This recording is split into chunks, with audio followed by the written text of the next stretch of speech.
अस्सलाम वालेकुम। Doctor Saira इहसान, clinical psychologist, एक नए टॉपिक के साथ आज हम एक न्यू टॉपिक जो है उसके ऊपर डिस्कशन करेंगे। How you can leave abused relationships. वो रिलेशनशिप्स जो आपके लिए अजाब बन जाते हैं, जो आपके लिए मुसीबत बन जाते हैं, आप उनसे उनके प्रॉस एंड कॉन्स देख के किस तरीके से उनसे छुटकारा पा सकते हैं, किस तरीके से उनसे दूरी इख्तियार कर सकते हैं या उन्हें छोड़ सकते हैं। देखिए, हर रिलेशनशिप्स के कुछ प्रॉस एंड कुछ कॉन्स होते हैं, कुछ बेनिफिट्स होते हैं और कुछ रिलेशनशिप्स के नुकसानात होते हैं, कुछ कुछ रिलेशनशिप्स फ़ायदे देते हैं। कुछ रिलेशनशिप्स इस तरीके के होते हैं जिनमें इंसान को जो फ़ायदा है वो ज़्यादा होता है, और कुछ रिलेशनशिप्स में ऐसे हैं जो कि ज़्यादातर नुकसानात की बुनियाद के ऊपर हावी हुए होते हैं। ठीक है।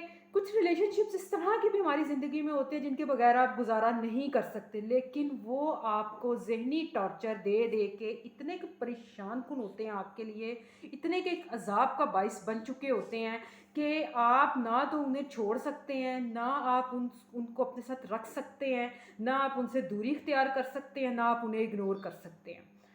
ठीक है। अब्यूज्ड रिलेशनशिप्स वो होते हैं जो कि आपने किसी तरीके से रिलेशनशिप्स के कुछ फ़ायदे होते हैं, कुछ नुकसान होते हैं जो कि आपने देखने होते हैं। ठीक है, जैसे कि माँ बाप का रिश्ता है उसको तो आप नहीं छोड़ सकते, बहन भाइयों का है ऑब्वियसली, लेकिन साइकोलॉजिकली इश्यूज़ की बुनियाद के ऊपर कुछ ये वाले रिलेशनशिप्स भी होते हैं, हस्बैंड वाइफ के होते हैं, सास बहू के होते हैं, नंद जिठानी के होते हैं, देवरानी जिठानी के होते हैं। बहुत सारे रिलेशनशिप्स ऐसे होते हैं जिन्हें आप अपने साथ रखने पर मजबूर होते हैं और उनके साथ आप मैनेज नहीं कर पाते। ठीक है। उनके साथ की जो मैनेजमेंट है वो इस तरीके के साथ होती है कि आपने सबसे पहले तो आप देखें कि एक रिलेशनशिप जो है वो आपको किस हद तक फ़ायदा दे रहा है, किस हद तक वो आपको समझ रहा है, किस हद तक उस रिलेशनशिप के रवैये में लचक है, या वो रिलेशनशिप आपके लिए सेक्रीफाइस कर रहा है। अगर तो 10 में से 1 नंबर भी आप देते हैं, 2 नंबर भी आप देते हैं, चलें आप मैक्सिमम 3 नंबर देते हैं, तो वो जो एक सेक्रीफाइस है वो एक अच्छा साबित हो जाता है कि भाई चलो, कुछ चीज़ों को आप इग्नोर कर देते हैं कि चलें कोई बात नहीं, अगर एक इंसान है मेरे मेरे बच्चों से प्यार कर रहा है, ससुराल में कोई है तो वो मेरे बच्चों से प्यार कर रहा है, या मुझे मेरे साथ कोई ना कोई काम में हेल्प कर देता है, लेकिन ज़बान का तेज़ है, बदतमीज़ी पे इतना उतर आता है कि मैं साइकोलॉजिकली टॉर्चर होके रह जाती हूँ या रह जाता हूँ। ठीक है। ये चीज़ें जो होती हैं ये आपने नोटिस में लानी होती हैं, लेकिन एक इंसान की सिर्फ एक बुराई देख के उसकी पूरी की पूरी पर्सनैलिटी को जस्ट उस बुराई के अंदर जज करके उसे छोड़ देना, ये उस इंसान के साथ जो है वो नाइंसाफ़ी है बहुत बड़ी। ठीक है। ज़िंदगी में कोशिश यही करें कि रिलेशनशिप्स को साथ लेके चलें, मोहब्बत और भाईचारे को फ़रोग दें, इस प्यार को फ़रोग दें, सेक्रीफाइस को फ़रोग दें। देखें, रहना तो हमने इसी सोसाइटी में है ना, इसी सोसाइटी की बुनियाद के ऊपर हमने ज़िंदगी गुजारनी है, हमने उन्हीं रिलेशनशिप्स को साथ लेके चलना है, वही रिलेशनशिप्स जो हैं हमें फ़ायदा देती हैं। ठीक है। और हर रिलेशनशिप का आप फ़ायदा नहीं देखते। ठीक है। कुछ रिलेशनशिप्स इस तरह के होते हैं ज़िंदगी में जो कि इंसान को अपनी इज्जत की वजह से अपने साथ रखने पड़ते हैं, रिस्पेक्ट उनको देनी पड़ती है, दिल नहीं चाह रहा होता, दिमाग नहीं मान रहा होता, दिल दिमाग की नहीं सुन रहा होता, दिमाग दिल की नहीं सुन रहा होता। इन्हीं कॉन्फ्लिक्ट्स के अंदर जो है इंसान ज़हनी जो है वो इमराज का जो है वो शिकार हो जाता है। ठीक है। चीज़ें जो होती हैं उनको मैनेज करना पड़ता है, रिलेशनशिप्स को मैनेज करना पड़ता है, रवैयों को मैनेज करना पड़ता है। मैनेजमेंट के बगैर आप ज़िंदगी में कोई काम नहीं कर सकते, कोई रिलेशनशिप जो है उसको नहीं पूरा कर सकते।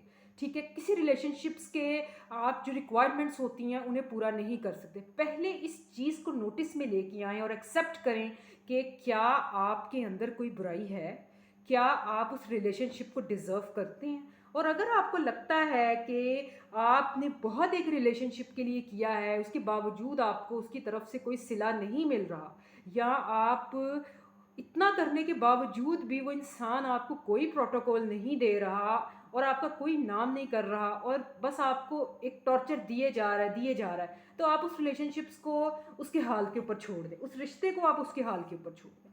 कोशिश करें कि उसके बारे में सोचना छोड़ दें। अगर आप उसके साथ रहने पे मजबूर हैं तो उसके साथ लाताल्लुकी कर लें। लाताल्लुकी से मुराद है कि उसके अगर तो आपके हस्बैंड हैं तो उनके साथ आप ऑब्वियसली आपने उनका काम करने हैं, उन्हें आपने घरेलू जो भी जिम्मेदारियां होती हैं औरतों की वो उन्होंने सर अंजाम देनी है, बच्चों के काम करने हैं। तो आप जितना एक रिलेशनशिप को स्पेस देते हैं ना, वो रिलेशनशिप उतना ही आपके लिए जो है वो अच्छा साबित होता है। अच्छा मत मीन्स उसके रिजल्ट्स जो आते हैं वो अच्छे आते हैं। ठीक है, चीज़ें जो होती हैं उन्हें मैनेज करना पड़ता है, रिलेशनशिप्स को मैनेज करना पड़ता है, रिलेशनशिप्स को की मैनेजमेंट बहुत ज़्यादा ज़रूरी है।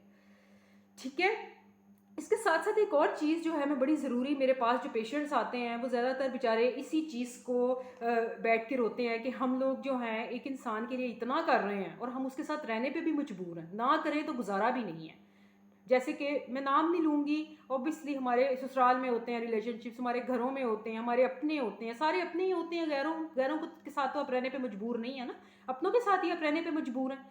तो कोशिश करें कि उन रिलेशनशिप्स को आप ज़्यादा अपने दिमाग पर हावी ना करें।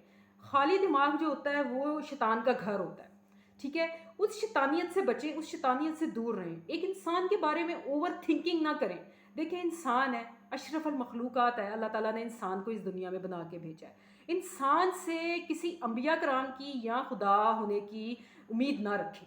आप सोचें, अगर एक इंसान का बिहेवियर एक टाइम पे एक है तो दूसरे टाइम पे वो बिल्कुल बदल सकता है, दूसरे टाइम पे वो बिल्कुल ऑपोजिट हो सकता है। ठीक है, और देखिए, अगर एक इंसान का बिहेवियर इतना कॉम्प्लिकेटेड है आपके साथ, वो इतना परेशान कुन उसने रवैया रखा हुआ है, तो आप ये देखें कि आपकी ज़िंदगी में, उसकी ज़िंदगी में सिर्फ आप ही नहीं हैं, और भी कई चीज़ें हैं, और भी कई प्रॉब्लम्स, उसकी अपनी औलाद के इश्यूज़ हो सकते हैं, उसके ऑफिस से रिलेटेड इश्यूज़ हो सकते हैं, उसकी ज़िंदगी में बहुत सारी प्रॉब्लम्स इस तरह की हो सकती हैं जिन्हें वो मैनेज नहीं कर पा रहा। इसीलिए जिस इंसान के ऊपर उसका निकल रहा है वो मजबूर है उसके ऊपर निकालने पे। ठीक है, कोशिश यही करें कि उस इंसान को समझें, उसको टाइम दें, उसको मैनेज करें। उसके दुख और दर्द अगर वो आपके साथ शेयर नहीं करना चाहता और बस एक गलत बात जो है, एक गलत तरीके से आपको टॉर्चर दिए जा रहा है तो आप उसको बिल्कुल टोटली इग्नोर करें। ठीक है, हम सारे इंसान हैं, हमने इस दुनिया में रहना है और इकट्ठे रहना है और मिल के रहना है। हम अकेला इंसान एक दुनिया में या एक घर में नहीं रह सकता। कुछ रिलेशनशिप्स ऐसे होते हैं जिनके साथ आपका गुजारा बिल्कुल भी नहीं होता, और कुछ ऐसे होते हैं जिनके बगैर आपका गुजारा हो जाता है।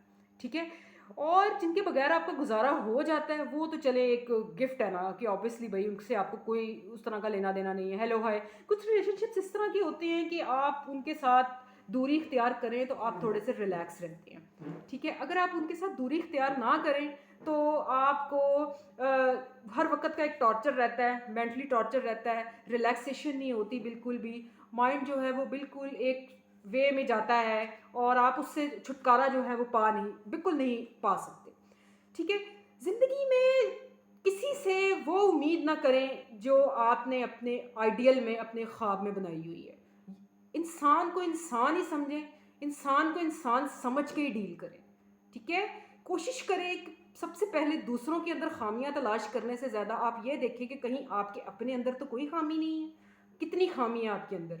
कोई इंसान ज़िंदगी में ऐसा नहीं होता जिसके अंदर खामी नहीं होती। कोई इंसान ज़िंदगी में ऐसा नहीं होता जो कि बिल्कुल भरपूर और क्वालिटी से भरा होता है।